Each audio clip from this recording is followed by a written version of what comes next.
የሰነፍ ሰዎችን ምልክት ልንገራችሁ። የሰነፍ ሰው ምልክቱ ሰነፍ ሰው ምክንያቱ ብዙ ነው። አሁን ስሩ ሲባል ለምሳሌ ምክንያት ልንገራችሁ። ምክንያት ስሩ አዛ ምክንያት ልንገራችሁ። የጦርነት ወቅት ነው። እንቀጥል። ስሩ ኑሮ ተወዷል። ምክንያት ሰነፍ በላኩት ጊዜ ያመካኛል ይላል ስሩ። እስቲ ጊዜው አለፍ ይበል ትንሽ እንረጋጋ። ምን አስቸኮላችሁ? እዚህ ጦርነቱን በረድ ይበል ይላል ሰው። በረድ ይበል እግዚአብሔር ያብርደው እና ተኝተን ሊበርድ ነው እየሰራን ይብረድ እንጂ ተኝተን የምናበርደው መከራ የለም። ሰርተን ነው መከራን የምናረቀው። ስለዚህ አሁን ምንድነው ሰነፍ ምክንያቱ ብዙ ነው። ሰነፍ ጥቅሱ ብዙ ነው። ያመካኛል። ልጅ ስለሆንኩ ነው ይላል። እኔ ገና ወጣት ነኝ። እኔ አንዳንዱ ሰው ላለመሸማቀቅ እያልኩ ነው እንጂ ለምክር ሲመጣ ያው ሰው ነኝ አባ ያውቃሉ ሲለኝ ዝም በል ልለው እፋንዴው ግን እንዳይሰቀቅ ዝም እላለሁ ማለት ያው ሰው ነኝ መቼም ይላል ሰው እንዴ ሰው ወይ ጉድ ሰው ማለት ውዳቂ ነው ያላችሁ ማን ነው? ሰው ነኝ አትበሉ። ያው ሰው ነኝ መቼም አትበሉ። በቃ ሰውነት ጥሩነት ነው። እና ልጅ ነኝ ያው ወጣት ነኝ ይላል። ወጣት ጅል ነው ያላችሁ ማን ነው እንዴ? ድንግል ማርያም እኮ ወጣት ናት። ስንት ዓመቷ ነው የነበር ጌታን ስትወልድ? 15 ዓመቱ። ቂርቆስ ስንት ዓመቱ ነው?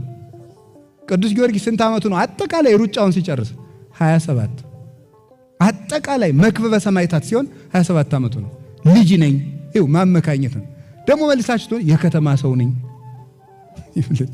ያው ከተማ ነው ታውቁታላችሁ። ብዙ ነው በቃ ያው ቴክኖሎጂውም አለ እና አትመርጡ እና የከተማ ሰው ነኝ ብቻዬን ነው የምኖረው። በቃ ማንም ከጎኔ የለም እግዚአብሔር አለ። ለሌሎቹ አባቶቻችን ማን ነበራቸው? ማንም። ብቻዬን ነው የምኖረው ያመኛል። አዎ እንዲያው ምንም ምክንያት ሰነፍ ሰው ምክንያት አታውቁ። ጎረቤቶቼ ክፉ ናቸው። አንድ ሊቀ ጳጳስ ልጄ እንደው ተማር ቢሉት አባ ምበላው የለኝም አላቸው። ስትደነቆር ምን እየበላህ ደነቆርካል? እንዴ እየደነቆርክ የምትበላውን ነገር በቃ እሱን እየበላህ ተማር። ሳትማርስ እየበላህ አይደል? ሳትማር ከበላህ ተማር እሱን የምትበላውን እየበላህ። ስለዚህ ምንድነው አሁን እየተጃጃለ ምክንያቶቻችን ማስወገድ አለብን። ሰሞኑን አንድ ነገር አይቻለሁኝ እንደም መመረን ሳይኖት እዚያ ላይ ምንድነው ለማንጾት አለውን የሚል በቃ ግን ለማምነውም የቤተ ክርስቲያኒቷን ውድቀት ለሚፈልገውም ነውርና ስም እየሰጠ ለሚጫወትባትም ዝም ብሎ ይሄ ነው እያሉ ምን ማለት ነው? በአደባባይ ስለተነገረ በአደባባይ ልናገር ብዬ ነው። ሲፈልግ አሁን መነኩሴና ቄስ የሚል መጥቷል። ሲፈልግ ምንና ምን መጥቷል። ምን አለበት? ሁሉን በስርዓት መስራት አንችልም? ቤታችን ውስጥ ምንድነው ማንቃት? መኪና የለህም አይደል? መኪና እንዳለህ አስብ። በቃ አለኝ በል።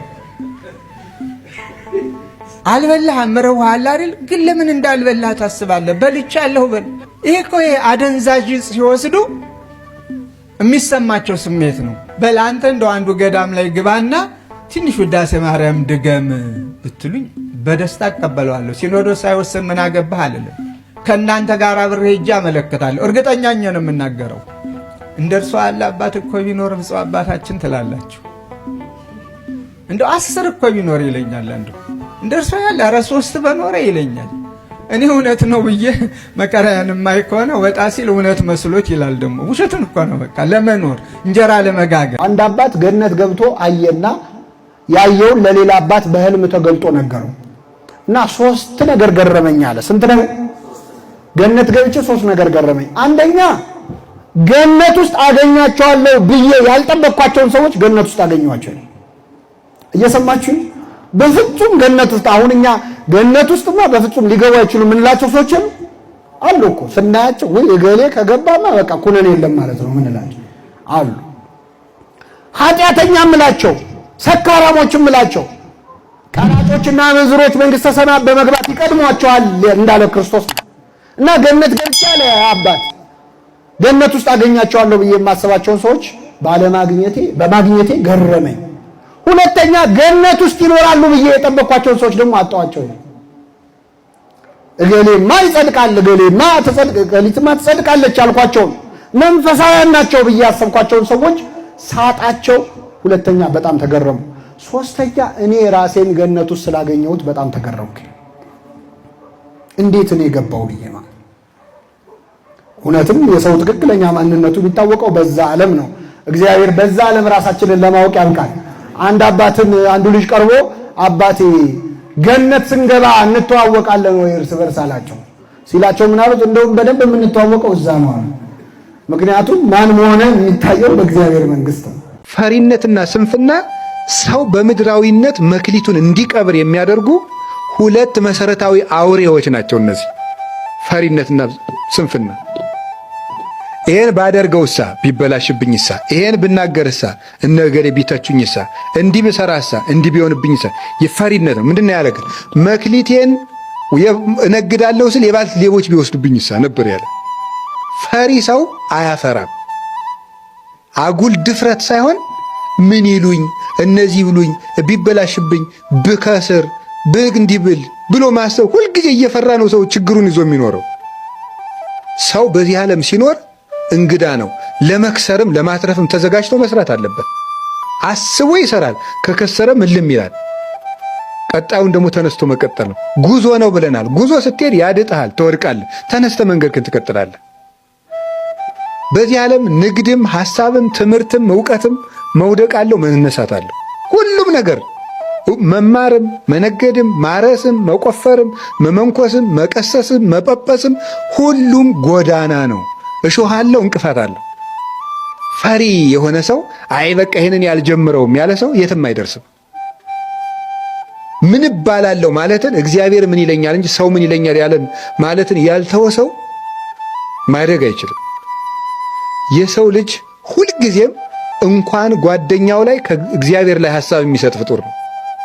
ስለዚህ ሰዎች ስለሚያወሩት ጉዳይ መጨነቅ ሳይሆን እኔና እግዚአብሔር እንዴት ሆነን እየኖርን ነው የሚለውን ነው ማሰብ። ሰው የፈለገውን ማውራት ይችላል።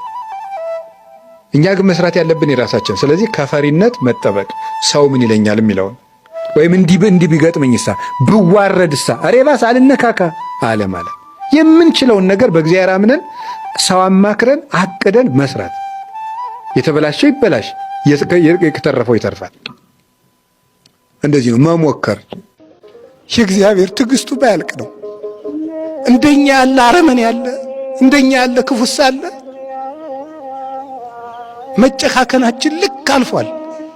የድሃ ልጅ እንደ ዶሮ የሚታነቀው ለምንድን ነው? በገንዘብ ፍቅር ነው። እግዚአብሔር ያሳያችሁ፣ ክርስቶስ ያመልክታችሁ። ዛሬ ማታ በልተነው አሰር ለሚሆን እንጀራ የሰው ልጅ ታንቆ ይገደላል። ተገሎ አደባባይ ላይ ይጣላል። ለኛ ሰክሰስፉል ይባላል ሰው። ግን ምንድነው ሰክሰስ? ግን ለኛ ለክርስቲያኖች ይገርማችኋል። እኔ አሁን በዚህ ዘመን ጥሬ ግሬ ሰክሰስፉል ሆኛለሁ። እሺ እስቲ ሰክሰስዎትን ይንገሩኝ።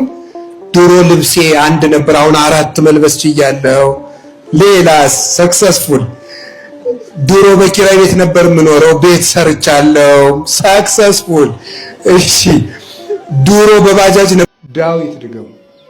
ዳዊት ከደገማችሁ የትም ሳትሯሯጡ ለሕይወታችሁ የሚያስፈልገው ነገር እቤታችሁ ይመጣል። ራእይ ማየት አያስፈልጋችሁም። ህልም ማየት አያስፈልጋችሁም። የሆነ ባይታዊ መፈለግ አያስፈልጋችሁም። የሚያስፈልጋችሁ ከእግዚአብሔር ጋር በዳዊት መነጋገር ነው። በዳዊት ከጸለያችሁ እግዚአብሔር የሚያሳጣችሁ ነገር የለም። ቅረቡ ሀቤሁ ወያበር ለክሙ ወይተሐፈር ገጽክሙ። ወደ እግዚአብሔር ቅረቡት፣ እሱም ገጸ ረድኤቱን ያበራላችኋል፣ ፊታችሁ አፍሮ አይመለስም ብሎ ዳዊት ተናገረ። እግዚአብሔርን ለምናችሁ አፍራችሁ አትመለሱ። ብር ካገኛችሁ እንደምንም ብላችሁ ዳዊት ግዙ፣ ከዚያ ድገሙት። እግዚአብሔር ቅርብ ነው፣ እግዚአብሔር እንደ ጣዖት የሆነ ቦታ ጉች ያለ አምላክ እንዳይመስላችሁ። እግዚአብሔር ከኛ ጋርም የሚኖር እግዚአብሔር አብሮን የሚኖር ሩቅ አገር ያለ አንድ የተከበረ ንጉሥና ፈርተን ተንቀጥቅጠን በመጋረጃ ማየት የማንችለው ሰላም አስከባሪዎች ወይም ደግሞ እልፍኝ አስከልካይ የሚባሉት በፊቱ የከበቡት ዞር በል መግባት አትችልም የሚሉት ንጉሥ አይደለም። እግዚአብሔር ትሁት፣ ቅርብ፣ ከድሃም ከባለጸጋም ጋር አብሮ የሚኖር ከተራዎች ጋር አብሮ የሚኖር የተራዎች ሁሉ አባት ነው እግዚአብሔር። እግዚአብሔርን ለማግኘት ወረፋ ማስያዝ፣ የሚያነጋግር ሰው መፈለግ አያስፈልግም። እግዚአብሔርን ብንማር እሱ በሰጠን አይምሮ ነው። ብናስተምር እሱ በገለጠው እውቀት ነው። ብንሰጥ እሱ ያበቀለውን እህል ነው። ብናጠጣ እሱ ያፈሰሰውን ውሃ ነው። ልብስ ብንሰጥ እሱ ካበቀለው ጥጥ አግኝተን ነው። ብንሰግድ እሱ በፈጠረው ኃይል ባጎናጸፈው ጉልበት ነው። ብናመሰግን እሱ ባከናወነው አንደበት ነው። መልካም ብናስብ እሱ በፈጠረው ልቡና ነው። ብንቀድስ ብናስቀድስ በገዛ ሥጋው በገዛ ደሙ ነው። የእሱ ያልሆነ የለም። ስለዚህ የሚባለው ተመልከቱ፣ ዘያአሲ ተወካፊ የሚሰጥ የሰጠውን ሰጣችሁ ብሎ ደግሞ ዋጋ የሚከፍል ራሱ የሰጠውን እንጀራ ዘከራችሁ ብሎ ለዚያ ዋጋ የሚከፍል እንደሱ ያለ ማንም የለም። መኑ ይመስለከ እምነ አማልክት እግዚኦ የሚባለው ነው። እንደ እግዚአብሔር ያለ ፍጹም ቸር ፈጽሞ የለም። ዲያቆን አይነግድም አያስነግድም፣ ቄስም አይነግድም አያስነግድም። ቤቱ ቤተ ክርስቲያን ነው። ቄስ ነግዶ አትርፎ ተጽፎለትም አያውቅም። በአፍም በመጣፍም አልተማርንም። ቄስ ይነግድ የሚል ማለት ፈጽሞ እርስቱ ቤተ ክርስቲያን ናት። ቤተ ክርስቲያን ናት እና እንደ መላእክት የሚያመሰግን ሀገሩ በሰማይ የሆነ የንጉሥ ክርስቶስ ባለሟል የሆነ የማያዳላ ትዕቢተኛ ያልሆነ ጠጥቶ የማይሰክር እጁን ለመማታት አንደበቱን ለመግዘት የማያፋጥን ጭምትና ልከኛ ሁለት አፍ የሌለው ለአንዱ ሌላ ለአንዱ ሌላ የማይል ማለዳ ሌላ ማታ ሌላ የማይል በአንድ አንደበት የሚናገር ዲቁና ይሾማል። እንግዲህ ዲያቆን ሲሾም እንደምታውቁት ሰባቱ ዲያቆናት ሲሾሙ ጌታ በሕዝቡ እንዲመረጡ ነው ያደርጋቸው። ዛሬም ዲያቆን ሲሾም እንዴት ነው የሚሾመው? ለሕዝቡ ተነግሮ ነው የሚሾመው። እንዲሁ ዛሬ ያ ቢደረግ ደስ ይለኝ ነበር። እግዚአብሔር ፈቅዶ ያን ዘመን ቢያመጣው ማለት ምን ማለት መሰላችሁ? የገሌ ልጅ ዲያቆን ላደርገው ስለሆነ እስቲ አስተያየት ስጡበት ብሎ ዲያቆን ጳጳሱ ሕዝብ ላይ እሑድ ተገንቶ ይጠይቃል። አረ ቆይ ጥቂት ይስተካከል እንዲያለ አመል አለበት ከተባለ ይቆያል እስኪታረም ድረስ ማለት። ከዚያ በኋላ ነው የሚሰጠው። ሕዝብ አምኖበት ይሾማል።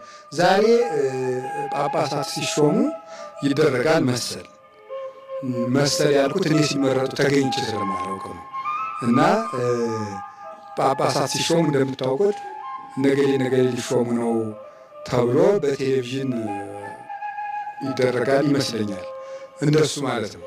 ልክ እንደዚያ እሑድ ቀን ለሕዝቡ እንደዚያ ተደርጎ ከዛ በኋላ ጳጳሱ እጁን ጭኖ ንሳ መንፈስ ቅዱስን ተቀበል ይደርብህ ብሎ ይሾመዋል።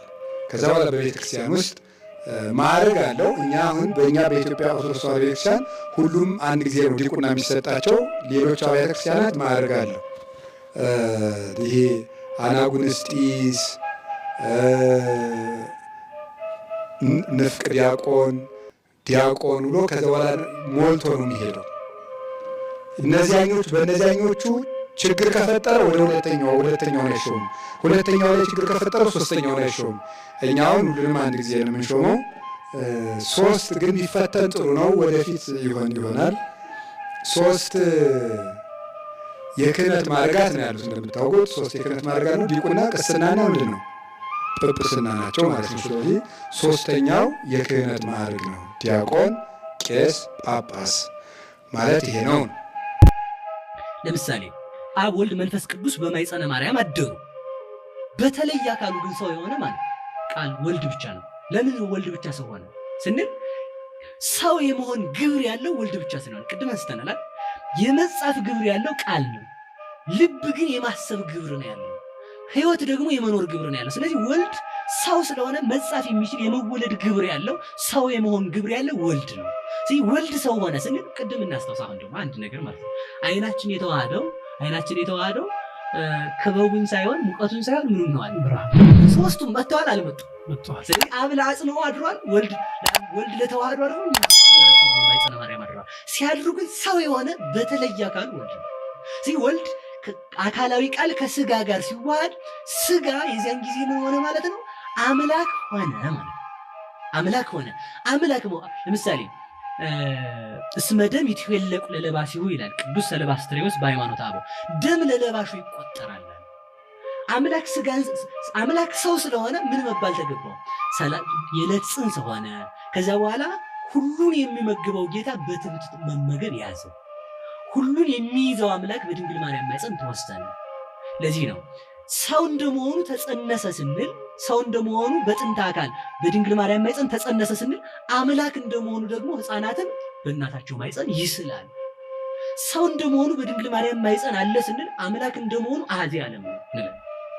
ሰው እንደመሆኑ በትብት እየተመገበ ነው ስንል፣ አምላክ እንደመሆኑ አራቱን ባሕርያት ለአራቱ ባሕርያት ይመግባል። እችማ ትገባማ አራቱን ባሕርያት ለአራቱ ባሕርያት ማለት ሰው የሚበላው እሳትን በእሳት ባሕርዩ፣ ለኦክሲጅን ለኦክሲጅን የሚገባው ውሃ ለውሃ የውሃ ባሕርይ ያለን እና አራቱን ባሕርያት ለአራቱ ባሕርያት እየመገቡ ለመላእክት ምስጋናን ይመግባል። ለዓይን ማየትን፣ ለጆሮ መስማትን፣ ለልብ ማሰብን ለእነዚህ ሁሉ ፍጥረታት ይመግባል። ስለዚህ በአጭር ቃል በእናቱ ሰው እንደመሆኑ በእናቱ ማኅፀን አለ ስንል፣ አምላክ እንደመሆኑ ደግሞ ሱራፌል ኪሩቤል እየሰገዱለት ነው። ያ የዕለት ጽንስ የሆነው አምላክ ሰው ሲሆን ሰው ደግሞ ምን ሆነ? አምላክ ሆነ። የዚያን ጊዜ ምንድነው? እንዛሃሎ ውስተ ከርሰ እሙ ውእቱ ይመልእ ሰማያተ ወምድረ ወመትሕተ ምድር። ሰው እንደመሆኑ በእናቱ ማኅፀን ተቀምጦ ሳለ አምላክ እንደመሆኑ ደግሞ ዓለማትን ይዟል። ለምሳሌ አንድ ምሳሌ ላንሳ። እቺ ያዕቆብ መሰላል አለች። ከታች ድንጋይ ላይ ያለችው፣ ከላይ ደግሞ ንጉሥ ተቀምጦባታል። እሷ ንጉሱን ተሸክማለች፣ ከታች ደግሞ ድንጋዩ ተሸክሟታል ማለት ነው። እና ከታች ሊቃውንት አባቶቻችን ሲተረጉሙ ምን ይላሉ? ወኮኩሳ ክርስቶስ ውእቱ ይላሉ አይደል? አለት የተባለው ክርስቶስ ነው አሉ። አለት የተባለው ክርስቶስ ከሆነ መሰላል የተባለችው ቅድስት ድንግል ማርያም ነው። የመሰላሉ እርከን የእመቤታችን የንጽህናዋ የቅድስናዋ መላእክት ስለ ንጽህናዋ ቅድስናዋ እያስደነቃቸው እህታችን እያሉ በቤተ መቅደስ ሊያመሰግኗት የሚወጡባት የሚወርዱባት የቅድስናቸው ምሳሌ ነው። ያ ከላይ የተቀመጠው ንጉሥ እግዚአብሔር ነው። አናቷ ላይ ማለት ከማህፀኗ ነው። ዙፋን የማህፀኗ ምሳሌ ነው። ንጉሥ የወልደ እግዚአብሔር ምሳሌ ነው። ከላይ ተሸክመዋለች፣ ከታች ደግሞ ተሸክሟታል ማለት ነው። ስለዚህ ክርስቶስ ድንግል ማርያም እናቱ እንደመሆኑ ይዘዋለች፣ አምላክ እንደመሆኑ ደግሞ ይዟታል። ስለዚህ በአጭር ቃል አምላክ ሰው ሆነ ስንል ተዋህዶ ነው። ተዋህዶ ማለት ደግሞ አካላዊ ቃል ሰው ሲሆን፣ ለምሳሌ እግዚአብሔር ዘመን አለው። እንደውም ሊቃውንት አባቶቻችን የሚሉት አንተስ አንተ ክመ ወአመቲከን እያልቅ ቅዱስ ዳዊት ራሱ አንተ ያው አንተ ነህ፣ አመቶችም ከቶ አያልቁ። እግዚአብሔር መነሻ አለው። መነሻ ካለው መድረሻ አለው፣ መድረሻም ካለው ኃላፊ ሊሆን ነው ማለት ነው። ሁለቱ ስብሐት። ስለዚህ እግዚአብሔር ከማያልቅ ዘመኑ የሚያልቅ ዘመን አመጣ። በሚያልቅ ዘመኑ ውስጥ ደግሞ ሰው ሲሆን ተመልከቱ እንግዲህ 30 ዓመት ሞላው ብለህ ቆጠርንለት ማለት ነው። 30 ዓመት ሞላው ብለን ስንቆጥር ለማን ነው የምንቆጥረው? እግዚአብሔር በ9 ወር ሆነው ከዛ ተወለደ ከዛ ተጠመቀ ስንል 30 ዓመት ሲሞላ ተጠመቃል። ዘመን የማይቆጠርለት ቃል ዘመን የሚቆጠርለት ስጋን ሲዋሃድ ምን ሆነ? 30 ዓመት ሞላው ብለን ቆጠር። ዘመን የሚቆጠርለት ስጋ ደግሞ ዘመን የማይቆጠርለት ቃልን ሲዋሃድ ሄዶ አሐዜ ዓለም ሆነ ማለት ነው። መላእክት እንደውም ሊቁ ምን ይላል? መላእክት እኮ ለሰው አይገዙም ይላል። ገዛሉ እንዴ? ለሰው አይገዙም። አኮኑ መላእክት ይገንዩ ለሰብ። መላእክት ለሰው አይገዙም። እንግዲያውስ ለምሳሌ እንደው አንድ ነገር እናሳ ቅዱስ ሉቃስ አንድ ነገር ይላል። መላእክት ሊያገለግ ምንድነው የሚያጽናናው መልአክ ታየው ይላል። ጌቴሴማኒውን አንስቶ ማለት ነው። እንግዲህ ክርስቶስን የሚያጽናናው መልአክ ተገለጠለት ማለት ነው። የመላእክትን ጌታ መልአክ ያጽናናው አይደል? አባ ጊዮርጊስ ዘጋስጫ ይሄንን ይዞ ሲናገር ምን ይላል? መላእክትን ለሚገዛቸው አምላክ የሚያጽናናው መልአክ ምን አይነት መልአክ ነው? ሉቃስ አንተ ሐኪም ነህ አይደል? ሐኪም ደግሞ የጎበጠውን ያቀናል፣ ያበጠውን አፍርጦ ልጦ መድኃኒት ይቀባል። አንተ ግን እንኳንስ የጎረበውን ያበጠውን አፍርጠህ ልጠህ መድኃኒት ልትቀባ አቆሰልከኝ። ምክንያቱም መላእክትን ለሚገዛቸው ጌታ መልአክ ሊያጽናናው መጣልከኝ አለ። ምን ማለት ነው ሲባል ሲጸልይ ነው መልአክ የመጣለት። ስለዚህ ምንድነው የሚሰግድለት መልአክ ተገለጸለት ነው የሚባለው። የሚሰግድለት መልአክ ተገለጸለት። ምክንያቱም ለክርስቶስ ለማጽናናት አይደለም መላእክት የሚመጡት ምን ለማለት ነው? የባህሪ አምላክ ስለሆነ ሊሰግዱለት ነው የሚመጣው። ስለዚህ አምላክ ሰው ሆነ ስንል በተዋህዶ እግዚአብሔር ስፉሁ መለኮት ስፋቱን ሳይለቅ ውሱን ስጋን ውሱን ስጋ ውሱንነቱን ሳይለቅ ስፉ መለኮትን ኃያሉ አምላክ ኃያልነቱን ሳይለቅ ደካማ ስጋን ተዋህዶ ነውና ደካማ ስጋ ደካማነቱን ሳይለቅ ኃያል መለኮትን ማለታችን ነው። ይህንን ሲናገር ለምሳሌ አንድ ጥያቄ መጠየቅ እንችላለን።